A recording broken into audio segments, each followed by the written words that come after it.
நம்ம எல்லாரும் ஏன் போகி கொண்டாடுறோம் தெரியுமா? பழையதை எரிக்க, தேவையில்லாததை விட்டுற, புதுசா ஒரு வாழ்க்கையை ஸ்டார்ட் பண்ணுது. ஆனா உண்மை என்னன்னா, பழைய தேவையில்லாத பொருட்கள் எல்லாம் தூக்கி போட்டு எரிக்கிறது ரொம்ப ஈஸி. ஆனா பழைய கெட்ட பழக்கங்களையும், பழைய பிடிவாதங்களையும், பழைய வலிகளையும், பழைய மன கஷ்டங்களையும் விட்டுட்டு புது வாழ்க்கை ஆரம்பிக்கிறது கொஞ்சம் கஷ்டம் இல்லையா? அதுக்காக ஒரு குட்டி ஸ்டோரி சொல்றேன். அது உங்களுக்கு ரொம்ப யூஸ்ஃபுல்லா இருக்கும். கண்டிப்பா கேளுங்க. சர்க்கஸ் பண்ணுவாங்கல்ல, அவங்களுக்கு குரங்கு தேவைப்பட்டுச்சு. அதனால அந்த குரங்கு பிடிக்கிறதுக்கு அவங்க ஒரு டிஃப்ரெண்டான யுக்தியை யூஸ் பண்ணாங்க. அது என்ன அப்படின்னா, ஒரு முழு தேங்காய் எடுத்துட்டு அந்த தேங்காய்ல ஒரு குட்டி ஓட்டை போட்டுட்டு அதுக்குள்ள சாதம், குரங்குக்கு பிடிச்ச பழங்கள், குரங்குக்கு பிடிச்ச இனிப்பு இதெல்லாம் வச்சுட்டு குரங்கு நடமாடுற இடத்துல போய் வச்சுட்டாங்க. அப்ப கொஞ்ச நேரம் கழிச்சு ஒரு குரங்கு பசியோட இருந்தது. இந்த இனிப்பு பழங்களோட வாசத்தெல்லாம் பார்த்துட்டு அந்த தேங்காய் கிட்ட அப்படியே நடந்து வந்து அந்த ஓட்டைக்குள்ள கை விட்டு உள்ள பார்த்தா இனிப்பு பழங்கள். அப்படியே குரங்குக்கு கண்ணா லட்டு தின்ன ஆசையா அப்படின்ற மாதிரி இருந்தது. அது ஆசையோட அந்த பழத்தையும் அந்த இனிப்பையும் கையில பிடிச்சிட்டு வெளியே இழுக்குது. வெளியே வர மாட்டேங்குது. அதுக்கு ஒரே குழப்பமா இருந்தது. மறுபடியும் கையை உள்ள நல்லா விட்டுட்டு அந்த இனிப்பு பழங்கள்லாம் இருக்க பிடிச்சிட்டு அப்படியே வெளியே கையை எடுக்குது, வரல.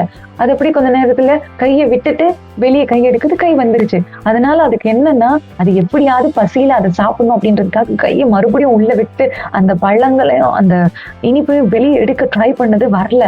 அதுக்கு தெரியுது பக்கத்துல வந்துட்டு அந்த சர்க்கஸ்காரங்க வராங்க, இதை புடிச்சிருவாங்கன்னு தெரியுது. ஆனாலும் அந்த பசியில அது என்ன பண்ணுதுன்னா, அதை இருக்க புடிச்சிட்டு விடாம அதை எப்படியாவது எடுத்துடணும்னு ட்ரை பண்ணுது, வரல. அந்த சர்க்கஸ்காரங்க அந்த குரங்க பிடிச்சிட்டு போயிட்டாங்க. நீங்களே சொல்லுங்க, யார் மேல தப்பு? அந்த குரங்கு பிடிக்கணும்னு நினைச்சாங்களே சர்க்கஸ்காரங்க, அவங்க மேலயா? இல்ல தேங்காய், பழம், இனிப்பு இது மேலயா? இல்ல தனக்கு ஆபத்து வருதுன்னு தெரிஞ்சும், தனக்கு ஏதோ கெட்ட விஷயம் நடக்கும்னு தெரிஞ்சும் அந்த குரங்கு விடாம பிடிச்சிட்டு இருந்த அந்த பிடிப்பு மேலதான் தப்பா? சொல்லுங்க. அந்த குரங்கு அந்த பழத்தை விட்டுட்டு ஓடி இருந்தா என்ன ஆயிருக்கும்? இன்னும் கொஞ்ச நேரத்திலயோ இல்லைன்னா அடுத்த நாள்லயோ வேற ஏதாவது உணவு அதுக்கு கிடைச்சிருக்கும். ஆனா அதை விடாம பிடிச்சிட்டு இருந்தனால அது வாழ்க்கையே போச்சு. இந்த மாதிரிதான் நம்ம லைஃப்லயுமே நிறைய தேங்காவை நம்ம பிடிச்சிட்டு இருக்கோம். நான் தேங்கான்னு சொல்றது பழைய வலிகள், பழைய ஃபெயிலியர்ஸ், பழைய டாக்ஸிக் ரிலேஷன்ஷிப், ஈகோ, கோவம், பயம், வெறுப்பு இதெல்லாம் விடாம இன்னும் இறுக்கமா பிடிச்சிட்டு இருக்கறதுனாலதான் நம்ம இன்னும் கஷ்டப்பட்டுட்டு இருக்கோம். விடாத பிடிப்பு தான் வீழ்ச்சியோட தொடக்கம். அந்த பிடிப்பு இருக்கிற வரையும் உங்களுக்கு விடுதலையே இருக்காது.